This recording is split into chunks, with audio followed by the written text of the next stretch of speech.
This episode of Casual Friday is brought to you by Netflix. I didn't see the big hoo-ha. You know, the yay about the Chick-fil-A.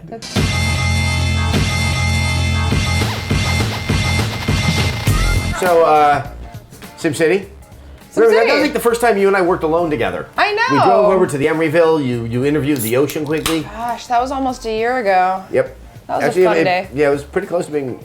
Actually, maybe it was a year ago. Yeah, it came out in March, so we were there a couple months beforehand checking the game out. And the game looked good. The game looked played good, well. yeah. I was really getting into it, and then it launched and took a big poo. I know. I think it took a lot of people by surprise. Like, I don't remember a single negative preview of SimCity. Like, it looked visibly, like, pretty, like, it was gorgeous. The depth of field and the color seems like... I hate to say this, and there's two things when it comes to SimCity, is that you don't know what that game is going to do. I mean, you need hours upon hours upon hours with it. It's just the same as, like, you know, say a Total War game or something like that. But as someone who did the review of Battlefield 4, there seems to be this problem where you're playing EA games ahead of release and everything seems to be copacetic, and then suddenly it launches and these servers just won't do what they're supposed to be doing. And we were talking about this earlier about how we think that, I mean, I feel like SimCity, like, you were saying that this is sort of the direction things are going in, being online only, which I totally agree with, you know? Yeah. But I feel like SimCity was not the right game for EA to do that with. And, and they did say that it was the team at Maxis who wanted to do that. And when I talked to the people at Maxis at that preview event, they were the ones who were really excited about it. And I have no reason to disbelieve that. It seemed genuine. And I've talked to people since the launch, people I trust, that really have said, no, this was Maxis's idea. I know everyone like looked at it as that DRM play. I think it was like Maxis's interests worked very, very well with the interests of a large publisher trying to protect their IP. But no, I think it's right. I think people kind of don't understand what SimCity means to so many people. And that, I guess for the reboot, I would have done something more traditional. And then kind of like a Civ Revolutions or something that you start to play like after you beat the case. Yeah, totally. And I think it's a weird thing to do to experiment with it. Like, the problem with SimCity, I think, for a lot of people was never... I mean, obviously, they did the whole, like, reversing the online-only thing this week. The problem was... Which is why we're talking about this right now. Yeah. I don't think that the problem with SimCity was ever the online-only. I think the problem was that it didn't function. Like, it didn't go. The game didn't work. Yeah, I mean, like, I get the opposition, I think, to the idea of it and to how forced you were to interact with other cities in the game. But, like, I just feel like this many months later, like, who's still on the fence about SimCity? Who doesn't know? I'm gonna finally go back and play it. Yeah, there are a lot of people who boycotted it. It wasn't. I just couldn't play it. It was not letting me play it. Right. Yeah. And you know, I had to move on to other games. You know, and I just wanted that offline mode. I think as many other people did. It's. I think the other problem is just this EA problem. I think EA could suddenly start crapping out golden bars, and people would regard it that like they've gotten themselves into such a situation where any move that's made by themselves or by one of their developers has to go through this prism of, you know, sort of craven intent. And it's really presenting these challenges, and that really there was so much apprehension about why it was online. You know, and to your point, had they done it with a new game or a game that kind of we could think of as in an online fashion. Yeah, The Sims. They should have done it with The Sims. It's a different audience. It's not like it hasn't been 10 years since the last Sims game. The Sims seems inherently social in a way that I'm not convinced SimCity is. Like, I want to share little dudes' lives with other people, but not necessarily mayoral duties. Because when you're dependent on other cities for resources, like that's not necessarily fun. When I play God, I want to be the only God in the game. I So don't want to be playing with 50 have other. the option to be the only God. That's the other thing is. And I think this is where the fundamental problem is, and I'm glad that like they did the offline mode, but like the legacy of SimCity, and I've seen some other people mention that, is I like the core idea. I like this idea that you would build your city, and that suddenly you would start to see the larger economic impact. I mean, that's like part of the fun of SimCity is investigating sort of how these things are all interrelated, and that if you add a new X factor that you don't have that much control over, you only have influence over, it really becomes enlightening. It's a great idea. And I worry now that this whole idea of this kind of more passive online multiplayer is something that's been so tainted that the typical kind of blinders on consumer base that seems to be out there right now for games is just going to be up in arms before even seeing if this is a good idea in implementation. Well, I wonder if there's a way to have it both ways. Like there have been games in the past, I think Test Drive Unlimited on the Xbox did that thing where you just drive around and it would populate your area with other people who are online. Like I think you can do it without hamstringing the game should just work all the time. Need for Speed Rivals, does a variance of that. We're going to see that we're seeing with a lot of driving games. Totally. But I think that I would like to see this not just stay within the realm of driving games because it's such.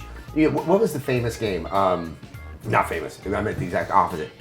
Little remembered game, Huxley, which is supposed to be it was a single player shooter that would turn into a multiplayer shooter without you sort of changing. It was just kind of as you progress through the story. Yeah. It was an ambitious design 5 years ago, well ahead of its time. It never came out. And that, who knows how long ago they started working on SimCity, so that could have been an idea that they had to make it online, 4 years ago before everyone shat on EA as a company and their policies and everything. And I think it's kind of bittersweet that they're doing it now because people are going to be happy, but people are also going to be upset that they originally said that it was impossible to do this. That's true. When it wasn't, clearly. I think that was just a nice way of saying it's not impossible, but it would take a really long time. There's two quotes out there, right? There's the one quote where they say it would be impossible without some extremely time-intensive engineering, and then there's a tweet where they said, someone was like, what about offline only? And their tweet was, the game is so integrated with multiplayer that it's impossible. Which I think the amount of time that's happened, I think that bears it out. I know that there were all the hacks and the fixes, but it clearly that was the case. It just seems. It looks like just one of these numerous misadventures that EA seems to be going on. Yeah. But they also they said they'd been working on it for the past 6 months. So they started in August, 6 months after the game actually launched. A part of me is honestly wondering if they didn't sell the numbers that they were planning to and they think that this is going to help them. It also could be that they need to start making some olive branches to the audience out there. It's just, I don't see this as economically beneficial. They clearly spent a lot of money. I don't know if there was an expansion pack that was supposed to be in the works. It would be a useless expansion pack because you've already kind of alienated almost every consumer of the game. But they need to start showing some type of traction. We saw something similar with Battlefield 4, where a lot of the expanded content was put on hold until the game would actually function. This is at least a sense of responsibility that I don't think at least been so publicly demonstrated by EA in the past. I still feel like kind of like you alluded to, the fundamental game that is the 2012 or 2013 SimCity is just so different from what you come to expect from it. Like the cities are so small. I guess what's exciting to me is that they talk in their press release or whatever that this opens up modding. They're going to add modding to the game now. Yeah. And I wonder if people will be able to maybe turn the game into the game they wanted it to be. Yeah.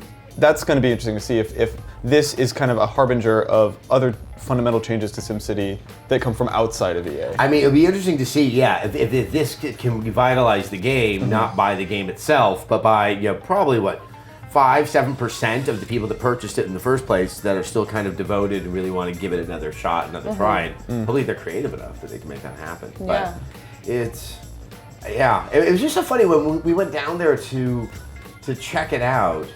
It was a game I was interested in, but it all came back when I sat down there, just kind of putting my city together. It's like, this is like that game where you lose hours upon hours. Yeah, it was like playing the original SimCity again for the first time. Yeah, it was incredible. Well, you remember the city size controversy and stuff, right? I do, yeah. There's no way in the first half hour of a press demo you're going to pick up on that because it just feels like SimCity being exactly how you remembered it. Yeah. It's not until I think the late game that people realized that it was severely sort of.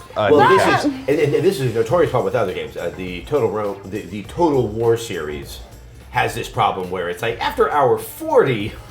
Suddenly the cracks start to appear, and for people that have devoted that much time to then see it kind of turn on them, and that their work could suddenly just all go to shit is really that's bad, and it's for I think someone in our positions it's always in the back of my head okay, for those games that just can't be finished for review is the ogre right over there past that next hill. And I do feel like that is something that's more subjective, the map size argument, because I sort of enjoyed it because it forces you to play the game in a very different way than you did before. And usually like after I devote 20 or 30 hours into like a specific save file or a world or something, I'm over it and I want to start a new one anyway. So for all the good intentions and missteps, I think the only thing that I feel legitimately grossed out about this whole thing was the claim that they were sending data to the server and running the cities on the servers, and then the mod community came out and was like, we've looked at the amount of like kilobytes of data they're sending back and forth. There was no way they're running anything in the cloud. That was the thing to me that stands out, is like, I believe them when they say it was an engineering feat to get it offline eventually. I don't know. That's the part that scares me. I see these posts come up. I don't know enough about those kilobytes of transferring data and all that. computers, Adam. It's computers. Shit works or it don't. Yeah. Exactly. It should probably work. They should get on that for their next, for hopefully 2014 New Year's resolution for EA. I hope that their video games work. Yeah. To working video games. To working video games. Yay. With that, we'd like to thank our sponsor, Netflix. Now, during some time off that I had, I got into watching a lot of serialized dramas on the Netflix.